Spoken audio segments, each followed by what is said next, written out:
Next ko lang itong mini portable gas stove at cooking fan na na-order ko sa TikTok. Madaling gamitin at hand carry talaga siya, mare. To order, just follow me on TikTok shop and check my yellow basket. Mabilis din ang delivery, mare, kaya hindi talaga mangiinit ang ulo mo. Pagka-deliver na agad nito, mare, intry ko na nga agad siya for our breakfast today. Mapapawaw ka talaga sa cooking fan na to, mare. Kasi legit na non-sticky talaga siya. Iwas sunog at magmumukha talaga siyang masarap. Nagluto nga ako dyan ng palaman na perfect talaga dito sa hot pandesal na nabili ko. And toasted ko na din ng konti, mare, since ito naman yung gusto ko.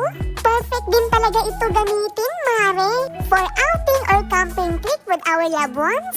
Mapapamultitasking ka rin talaga, lalo na kung ang niluluto mo ay nasa harapan mo lang. Kaya shout out sa aking Mother Earth na nagising ng maaga para magluto nitong isa sa paborito ko.